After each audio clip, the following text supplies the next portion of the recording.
Okay, what would it take for you to ultimately fulfill a dream or check that big item off your bucket list? Well, for our next guest, that extra push, it came in the form of an Alzheimer's diagnosis. The new book, Conversations Across America, chronicles a father and son's 4,600-mile cross-country bike tour, including their conversations with the people they met along the way. And the author, Kari Loya, is here with us this morning. Good to see you. Good morning. Thanks for having me. Great What to be here. an adventure. Happy Election Day. Yeah, happy Election Day. Came on a good day.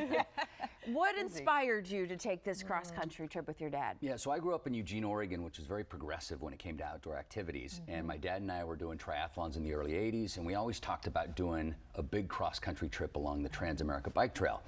The Trans Am was set up in 1976 to help celebrate the nation's bicentennial.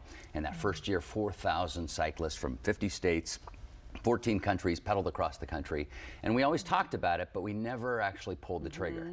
Then in 2013, my dad was diagnosed with mild cognitive impairment, essentially a euphemism for Alzheimer's, and we started to see a decline.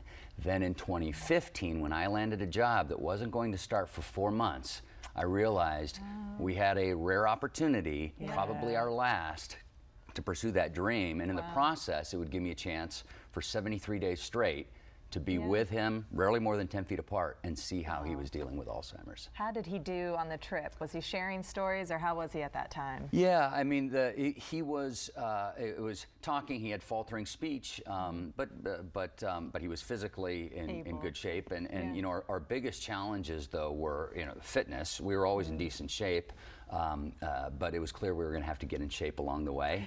And so in the hills of Virginia, which you guys know, and the hills of Kentucky, we were pushing my dad was pushing his bike on several days, and so we made adjustments. Then there was the cold. Most people who do this journey will start late May, early June. We had to be done by July 1st, starting April 14th in Yorktown. And so that meant freezing temperatures, it meant snow. Oh my goodness. And so once again, more adjustments. Right. Yes. And then there was the big unknown of Alzheimer's. And on day 2, suddenly I was worried that he had wandered off. On day 4, we get into our camp. He goes to the restroom. I set up our tent, make dinner, have dinner. 45 minutes later, he comes back, and I'm like, okay, I need to make a check in on him going forward. And then the next morning, he comes out and he's got his Lycra shorts on inside out with that bright red padded crotch, screaming like a bullseye. And, okay. So more adjustments, and yet that same individual who could not tell you on any one day of the 73 where we started and where we ended, point him in the right direction, let him pedal, and he can bike all the way across the United States. That's incredible. And on top of you two having conversations along the way, you met people along the way, coal miners, farmers, and that's kind of where this book came together from. Yeah, I mean, an amazing snapshot of America, and especially rural America. And one, I mean, there's so many to highlight, but one in Idaho was with this gentleman named Anthony, who was a young vet who had served 2 tours in Iraq and received a Purple Heart. He was now dedicated to helping other vets, many of whom were amputees, regain their emotional health and sense of purpose by taking them on bear hunts.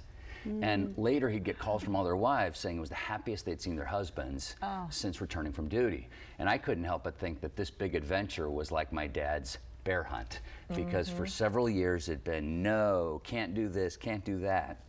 A lot of negativity, and this gave him a chance to feel powerful again. Does it feel good to write it in a book and have it all saved right there for people to share? Yeah, I think this, this gift really is, or this book, it really is a sum of what I learned from my father, putting that into action.